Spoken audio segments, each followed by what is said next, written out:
이제 84쪽에 24번째 내용 2차 방어 작용. 그러니까 2차 방어 그러면 특이적, 후천성, 느림, 그리고 기억세포 있고, 그리고 세포성 면역과 체액성 면역으로 나눌 수 있고를 이미 숙지하고 있을 것이고, 자, 림프구의 분화를 먼저 보면, 림프구는 백혈구 일종인데, 림프구에는 T림프구라는 녀석도 있고요. 그리고 B림프구라는 녀석도 있습니다. 방금 백혈구 일종이라고 했죠. 그럼 백혈구는 맨 처음 어디서 만들어져요? 백혈구가 골수에서 만들어지죠. 뼛속에서 골수. 그 골수에 조혈모세포라는 녀석이 있죠. 만들초, 피혈, 어미모자를 써서 혈구 생산세포입니다. 이것도 일종의 소위 줄기세포라는 녀석이죠.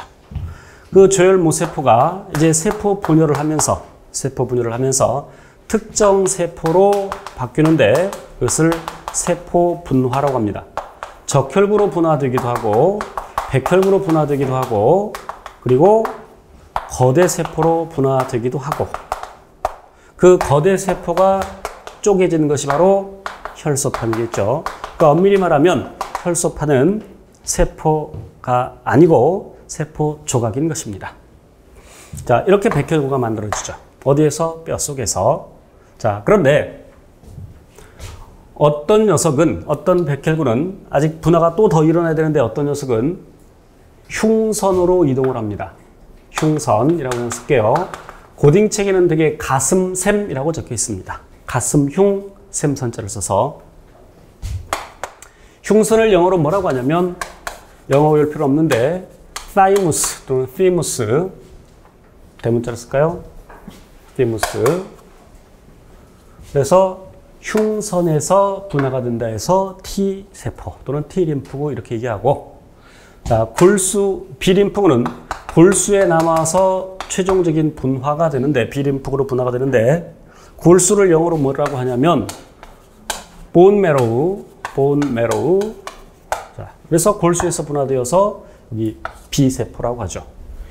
bone marrow를 몰라도 뼈골, 보는 알 수 있으니까 쉽게 기억할 수 있을 겁니다. 자, 그런데 저 T림프구는 또 더 여러 가지 종류가 있는데 우선 크게 두 종류 나누면 세포 독성 T림프구하고 그리고 보조 T림프구, 즉 돈 T림프구가 있고요.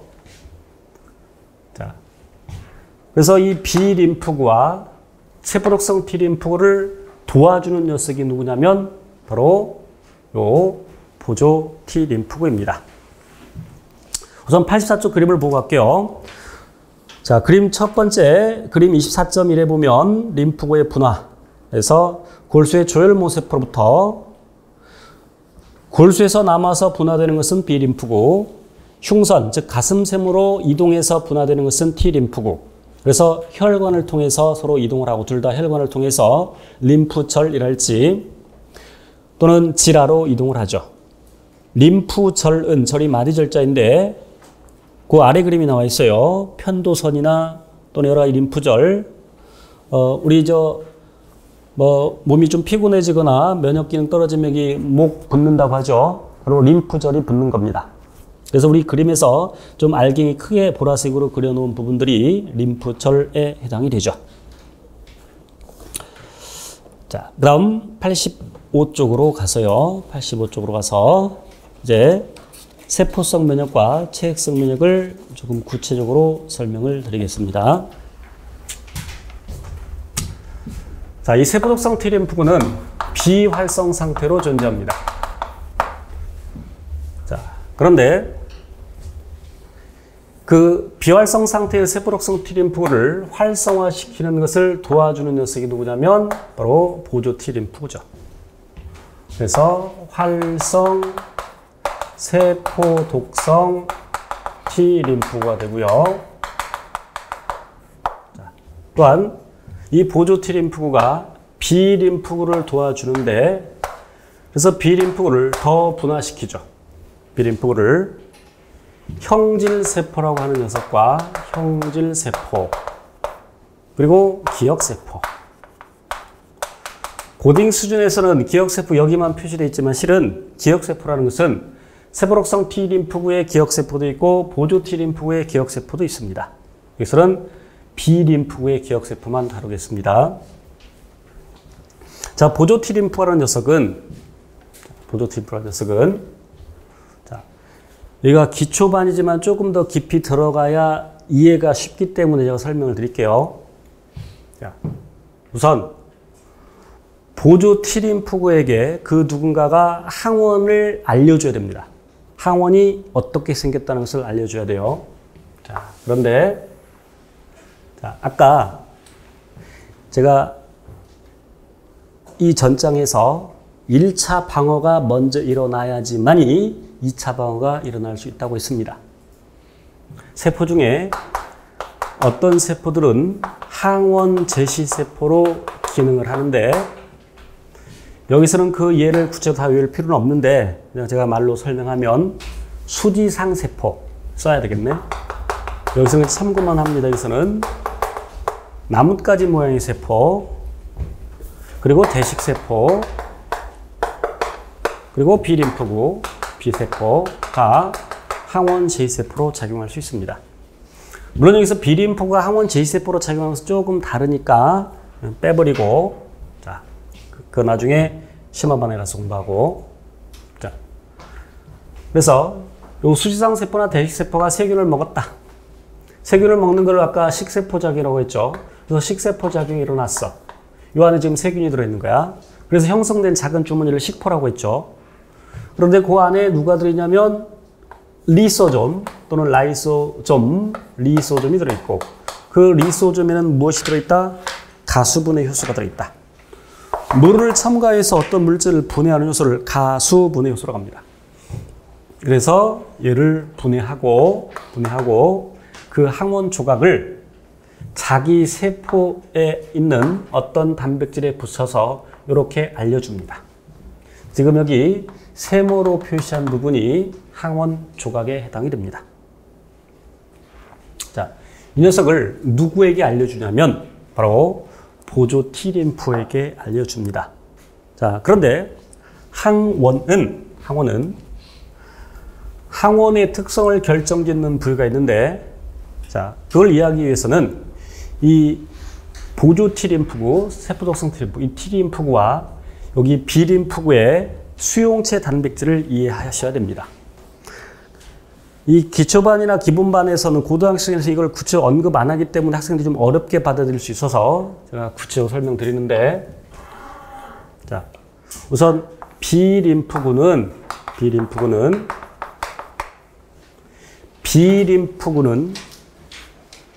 B림프구 수용체를 갖습니다. B림프구 수용체. 물론 그 수용체는 단백질이죠. T림프구는 T림프구 수용체를 갖습니다. 자, 그런데 B림프구 수용체는 4개의 폴리펩타이드가 서로 연결된 상태에서 서로 이렇게 소위 이황화결합 몰라도 되고 여기서는 이렇게 연결되어 있고 세포막에 박혀 있습니다. 세포막에 박혀 있어요. 그리고 T림프구의 수용체는 2개의 폴리펩타이드 사슬로 구성되어 있고 역시 세포막에 박혀 있고 이 녀석이 서로 연결되어 있는데 항원 결합 부위가 있습니다. 그 항원 결합 부위는 항원을 결정하는 그 항원 결정기라는 것이 있는데 항원에는 항원의 특성을 결정짓는 부위가 있는데 그 녀석과 특이적으로 결합하죠. 다시 말하면 특정 항원과 결합한다는 얘기입니다. 그래서 이렇게 생긴 녀석도 있고 여기 요 지금 V자 모양으로 나타낸 부분이 항원 결합 부위인데 그 항원 결합 부위가 굉장히 다양하다. T림프구는 1000만 가지 정도가 있고 물론 하나의 T세포에 하나의 T림프구에 얘네들이 모두 다 들어있는 것이 아니라 한 종류만. 자, 이해를 돕기 위해서 그림을 하나 더 그릴게요. 2개만 더. 어떤 T세포 수용체는 이렇게 항원 결합 부위가 있고 어떤 T세포 수용체는 또 이렇게 약간 반원 모양 비슷한 T림프구의 수용체가 있고 B림프구도 마찬가지고. 됐죠? 그래서 이 B림프구 수용체가 수백만 가지, T세포 수용체가 1000만 가지. 즉, 이 T세포, T림프구가 1000만 가지가 있다는 얘기야. B림프가 수백만 가지가 있다는 얘기야. 자, 그래서 지금 항원이 이렇게 생겼을 때 여기에 가서 결합할 수 있는 것은 이 세 종류 중에서 이 녀석이겠죠. 이 녀석이 가서 결합을 합니다. 이렇게. 그래서 서로 간에 이 녀석은 지금 누구냐면 보조 T림프구예요. 서로 간에 어떤 화학물질을 분비하면서 서로가 서로를 활성화시킵니다. 자, 그리고 자, 이제 요 보조 T림프구가 누구에게 항원을 다시 지금 항원지 세포가 보조 T림프에게 항원이 이렇게 생겼다고 알려줬죠. 그것을 항원 제시라고 합니다. 자, 그럼 이 보조 T림프구가 지금 이 T림프에는 보조 T림프구도 있고 세포독성 T림프구도 있는데 세포독성 T림프구도 여러 가지가 있어. 그 중에 이 녀석을 활성화시킵니다. 이걸 활성화시켜요. 자, 그런데 이렇게 세균이 들어올 때 세균 한 녀석만 들어온 게 아니겠죠. 여러 녀석이 들어오겠죠. 그래서 또 어떤 세포는 그 세균에 감염이 돼 있어. 그래서 그 세균 역시, 그 세포 역시 그 녀석을 이렇게 표시를 해줘요. 그러면 여기에 누가 가서 붙냐면 지금 여기는 세포독성 T림프구인데 그 중에 이 녀석만 여기에 가서 결합할 수 있죠. 이렇게. 이해돼요? 요 녀석이, 지금 요 녀석이 누구냐면 요 녀석이 감염세포가 되는 거고요. 요 녀석은 세포독성 T림프가 되는 거예요. 그래서 이 세포독성 T림프, 독성자가 빠졌네. 세포독성 T림프가 어떤 화학물질을 분비해요. 외울 필요 없습니다만 퍼포린 그리고 그랜자임을 분비해서 퍼포린 분비해서 구멍을 내고 그랜자임이 그 안으로 들어가서 죽입니다. 참고로 예정세포사라고 합니다. 중요한 것은 예정세포사가 아니라 물론 예정세포사라는 것은 어떤 신호의 세포가 저절로 죽는 것을 얘기합니다. 그래서 두꺼워진 자궁벽이 짧아지는 것도 예정세포사에 의해서 일어나고 우리 엄마 뱃속에서 손 만들어질 때 처음부터 손가락 이런 모양으로 되는 것이 아니라 물갈퀴가 만들어지다가 그 물갈퀴가 제거되죠. 그 물갈퀴 제거되는 것도 그 물갈퀴를 구성하는 세포가 예정세포사로 죽는 겁니다. 자, 어쨌건 예정세포사로 죽이는 것이지. 여기서 중요한 건 그 예정세포사가 아니라 식균작용이다 아니다. 식균작용은 세포막이 안으로 말려 들어가면서 먹는 겁니다. 이게 식세포작용이고 이게 식균작용이야. 그러니까 절대 이건 식균작용이 아니다. 됐죠? 그런데 만약에 나의 어떤 세포가 요 뾰족한 항원 결정기를 갖는 것이 아니라 이렇게 조금 동그랗게 되어 있는 녀석을 가지고 있다. 그러면 이 세포독성 T림프가 얘 죽일 수 있어 없어? 죽일 수 있어 없어? 없어. 결합을 못하니까. 그러니까 비특이적이야 특이적이야? 특이적이라는 얘기죠. 됐죠? 그래서 이 활성 세포독성 T림프가 어떤 세포를 죽이느냐 다시 한번 중요하니까 감염세포 그리고 암세포 이식된 조직의 세포를 죽인다. 절대 식균작용이 아니다. 아까 자연살생세포도 우리 앞 챕터에서 나왔던 자연살생세포도 이러한 감염세포나 암세포 등을 죽일 수 있는데 그것은 이렇게 결합해서 죽이는 게 아니다. 됐죠? 자연살생세포는 얘도 죽일 수 있고 얘도 죽일 수 있고 아무나 막 다 죽일 수 있단 말이야. 됐죠? 그러니까 자연살생세포라는 것은 비특이적이다. 한편 형질세포도 이런 게 다양하다 이 말이야. 형질세포도 B림프구도 그 B림프구 수용체가 굉장히 다양하게 있는데 여기 이제 이렇게 표시해 볼게요. 이렇게. 그럼 그 수백만 가지 있는 중에서 이 녀석을 활성화시키는 겁니다. 얘를 도와주는 거야. 누가? 보조 T림프구가. 그러니까 보조 T림프구가 제시받은 그 항원 조각과 특이적인 결합을 할 수 있는 수용체를 갖는 세포만 활성화시키는 거야. 그러니까 특이적이라고 할 수 있는 거야.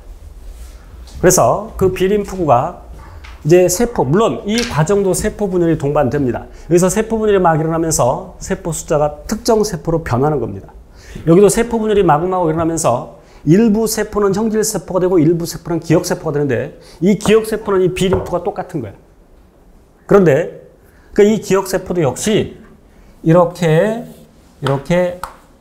B세포 수용체를 가지고 있어. 이런 녀석들이 막 늘어나는 거야.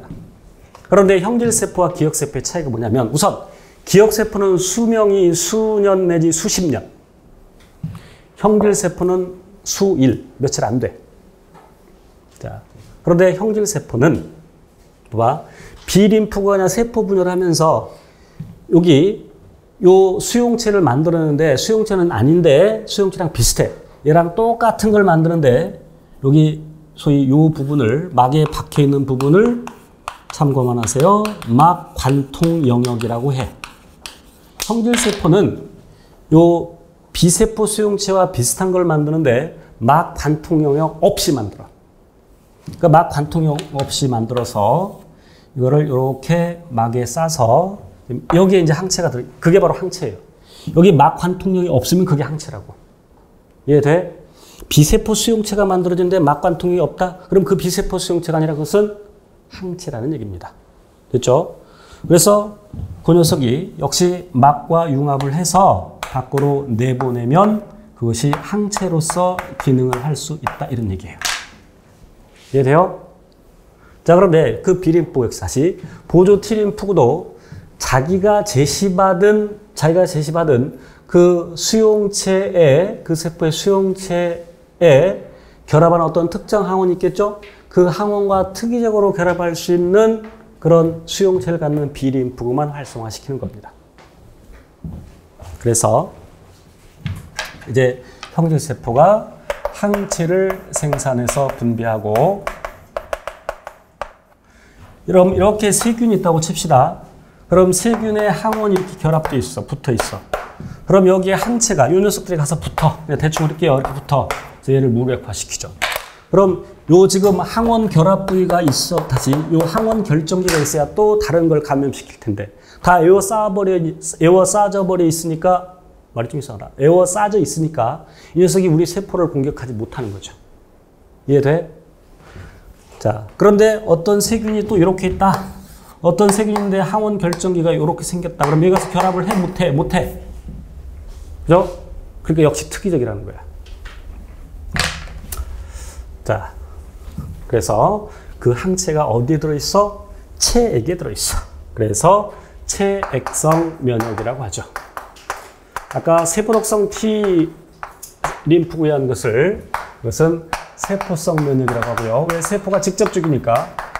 그러나 여기 체액성 면역에서는 B림프가 관여하지만, 형질세포가 관여하지만, 그러나 세포가 직접 죽이는 것이 아니라 항체가 죽이는 거고, 항체가 그 항원을 무력화시키는 거고, 그런데 그 항체가 어디에 들어있어? 체액에 들어있어. 그래서 체액성 면역이라고 한다. 자, 병원체에 처음 노출됐어요. 어떤 특정 병원체에 처음 노출되었을 때 이와 같이 반응이 일어납니다. 자, 그런데 아까와 똑같은 종류의 병원체가 또 들어왔을 때, 즉 2차 감염 시에는 2차 감염 시에 누구에게 작용하냐면 기억세포에게 작용합니다. 그래서 기억세포가 빠르게 또 세포 분열을 합니다. 세포 분열하면서 일부는 또 기억세포로 남고 일부는 형질세포로 또 분화가 되죠. 됐죠? 그럼 똑같은 녀석이에요. 그럼 형질세포가 아까 1차 감염에 비해서 2차 감염 시에 만들어지는 형질세포의 수가 더 많죠. 세포의 수가 더 크죠. 세포가 더 많죠. 그래서 더 빠르게 많은 양의 항체를 만들어서 이제 그 병원체들을 공격하게 됩니다. 그것을 2차 면역이라고 합니다. 조심할 것은 우리가 아까 나눌 때 1차 방어, 2차 방어 이렇게 나누는데 면역자가 들어가면 그것은 2차 방어에 해당되는데 그래서 2차 방어를 다시 1차 면역, 2차 면역 이렇게 나눌 수 있습니다. 조심하셔야 돼요. 자, 그래서 칠판 계속 볼게요. 자, 가로축이 시간이고, 가로축이 시간. 지금 87쪽에 있는 그래프를 설명드리고 있는 겁니다. 가로축이 시간. 세로축이 항체 농도. 자, 여기 처음에 어떤 항원 A가 들어왔다. 그럼 그 항원 A에 대한 항체가 만들어지겠죠. 물론 그 항체가 만들어지기 위해서는 아까 항원 제시세포라는 녀석이 그것을 먹어서 항원 이렇게 생겼네 알려줘야죠. 그럼 그 항원 제시세포가 그 세균 잡아먹는 것은 특이적이야, 비특이적이야? 비특이적이죠. 그게 바로 1차 방어죠. 1차 방어의 하나. 1차 방어가 먼저 일어나야 돼. 그래서 항원을 이렇게 알려줘야 된단 말이야. 그럼 이제 약간의 시간이 걸리겠죠. 그리고 항체가 만들어지는데 항체가 서서히 만들어졌다가 줄어들고 항체 이름을 붙일 때는 항원 앞에다가 항자를 붙입니다. 항원 앞에다가 항자를 붙여요. 즉 안티-A. 자, 이렇게 시간이 증감에 따라서 항체가 증가하다가 줄어드는데 왜 줄어드냐면 자, 여기 항체 농도가 가장 높을 때 잘 생각해 보세요. 항체의 주성분이 뭐냐면 단백질이야. 항체의 주성분은 참고만 하시는데 감마글로불린이라는 단백질입니다. 그런데 우리 세포에는 그 단백질을, 우리 몸에는 그 단백질을 분해하는 효소가 있어. 지금 소화효소 얘기하는 게 아니에요. 소화효소 얘기하는 게 아니고 그 단백질을 분해하는 효소가 있어서 항체가 줄어듭니다. 자, 그런데 또 항체를 또 만들어내죠. 아까 그 형질세포가 항체를 만들어내고, 근데 또 항체는 분해되고. 이해돼요? 자, 그러면 여기 맨 꼭대기에서 항체 생성 속도하고 항체 분해 속도하고 똑같다면, 항체 생산 속도하고 항체 분해 속도가 똑같다면 그대로 유지가 되겠죠.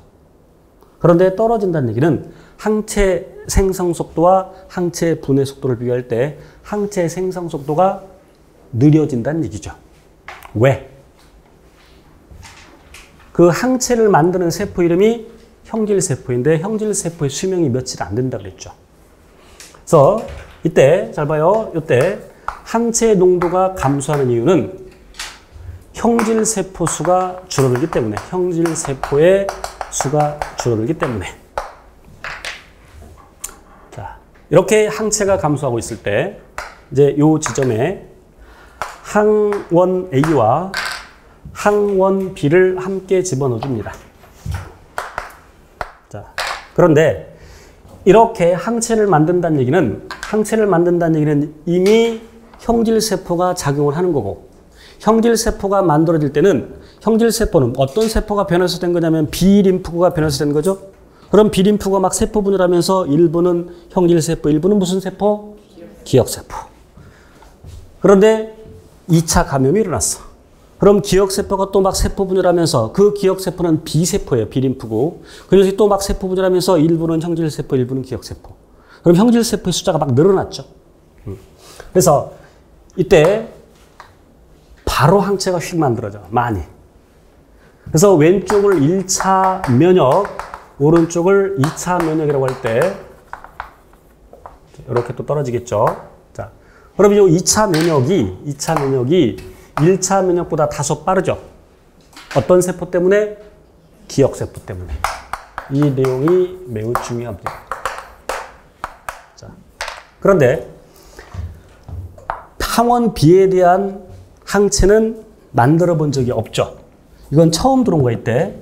그러니까 1차 방어 일어나면서 또 항체가 항비가 이렇게 만들어지겠죠. 대략 그랬어요. 이렇게. 되죠? 자, 이제 우리가 면역을 나눌 때 여러 가지 방법이 있는데 자연 면역도 있고 인공 면역도 있고, 우리 87쪽 맨 아래에 있는 내용이에요. 자연 면역은 병후 면역이라고도 합니다. 병후 면역. 물론 이것은 병원체에 의한 질병인데 저는 어렸을 때 실제로 홍역 바이러스에 감염된 적이 있고, 그러니까 홍역 걸렸다는 얘기예요.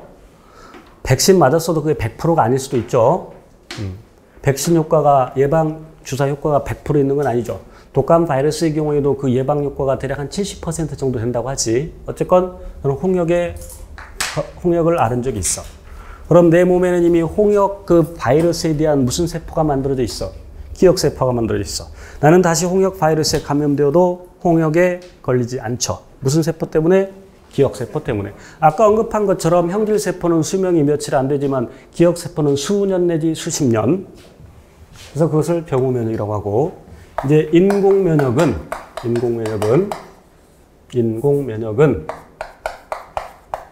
마음에 안 들어. 이 그래프를 이용한 것이 바로 2차 면역을 이용한 것이 백신 요법.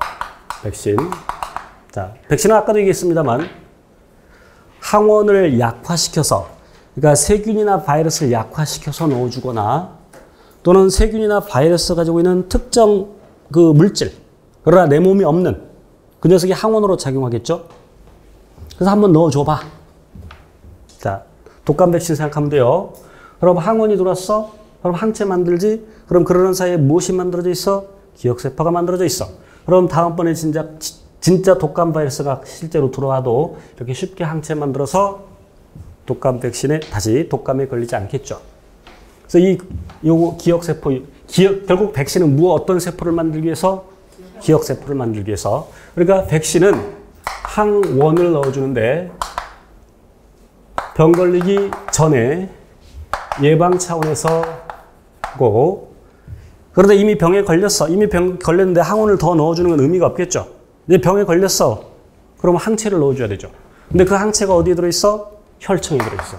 그래서 혈청요법이라고 하는데, 실은 우리 혈액을 나눌 때, 우리 혈액을 크게 나눌 때 혈구와 혈장으로 나누고, 자, 그런데 그 혈장에는 혈액 응고 성분이 들어있습니다.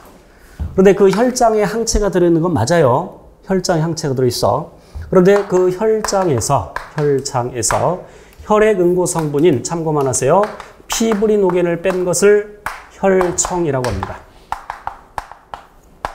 그럼 그 혈청에는 항체가 들어있죠. 그지? 그래서 항체를 넣어주는 거야. 항체를 병 후에 치료 차원에서, 예를 들어서 그것도 병이라고 해야 되나? 어쨌건 뱀에 물렸다. 그럼 뱀에 물리면 이미 내 몸에 항원이 들어와 있는 거 아니야. 그럼 그때는 항체를 넣어줘야 되죠. 그래서 그 뱀의 항원을 다른 동물에 집어넣어서 이미 만들어 놓은 항체를 넣어주는 거죠. 치료 차원에서. 자, 이렇게 해서 이제 2차 방어 작용 살펴봤고요. 자, 이제 문제로 확인해 보겠습니다. 88쪽입니다. 표는 우리 몸의 방어작용에 관여하는 세포 가완화의 특성을 나타내는 것인데 각각 세포록성 T림프구와 형질세포 중 하나이다. 자, 간은 항체를 생성한다. 당연히 형질세포. 세포성 면역 반응을 일으키는 것은 세포록성 T림프구. 자, 1번. 간은 기억세포로 분화할 수 있다. 보세요. 그런 문장이 굉장히 시험에 많이 나오는데 틀린 문장인데, 형질세포가 기억세포가 되는 것이 아니라 기억세포가 형질세포가 되죠. 그러니까 1번 틀렸고, 2번 간은 형질세포인데 가슴샘에서 성숙하는 게 아니죠. 그지? 가슴샘에서 성숙하는 건 누구? 세포록성 T림프구. 3번 나는 식균작용을 한다. 식균작용은 세균 잡아먹는 식세포작용인데 지금 여기는 세포성 면역이니까 이미 후천성 면역이고 식균작용이 아니라고 그랬죠. 소위 예정세포사라는 것으로 죽이는데 그것까지 외울 필요는 없고. 4번 나는 2차 방어작용에 관여한다. 둘 다 2차 방어죠. 둘 다 2차 방어, 즉 후천성 면역, 특이적. 답이 4번이고요. 자, 밑에 2번 문제. 그림은 체내에 항원이 처음 침입했을 때 일어나는 면역 반응 일부를 나타내는 것인데 기억과 뒤는 각각 기억세포와 형질세포 중 하나이다. 옳은 것은 우선 간은 B림프구를 형질세포와 기억세포로 분화하는 데 도와주는 세포 누구? 보조 T림프구. 그래서 그 B림프구와 기억과 니은으로 분화되었는데 지금 니은의 그 기억세포에 아까 제가 구체적으로 얘기했던 수용체는 그리지 않았습니다. 그런데 기억은 항체를 분비했죠. 그러니까 기억이 형질세포고 니은은 기억세포. 그럼 이것은 특이적이에요? 비특이적이에요? 특이적. 그러니까 1번이 답이고. 그럼 나머지 어떤 부분들이 틀렸는지 바르게 고쳐봅시다. 2번. 기억세포, 형질세포 거꾸로 돼 있죠? 기억이 형질세포, 니은이 기억세포. 3번 간은 세포독성 T림프구가 아니라 보조 T림프구. 4번 동일한 항원이 다시 침입하면 또 나왔네. 형질세포가 기억세포로 분화되는 것이 아니라 기억세포가 형질세포로 분화된다. 3번 문제입니다. 89쪽의 3번 문제. 그림은 X라는 쥐에 어떤 항원 A와 B를 주사했을 때 항체들의 농도 변화를 나타내고 있는데 옳은 것만 골라라. 자, 보기 바로 들어갈게요. 기억. 가 시기에는 항원 A만 주사하였다. 만약에 항원 B를 주사했다면 곧 항체가 만들어져야 되는데, 그죠? 그러니까 맞죠. 니은 나 시기에는 항원 A와 항원 B를 모두 주사하니까 항 A도 항 B도 모두 만들어지죠. 맞고. 디귿. 어떤 항원을 처음 주사했을 때와 2차 주사했을 때 그 항원에 대한 항체 생성량은 나중이 더 많죠. 2차 면역 시, 2차 감염 시에 더 많죠. 2차 주사 시에. 무슨 세포 때문에?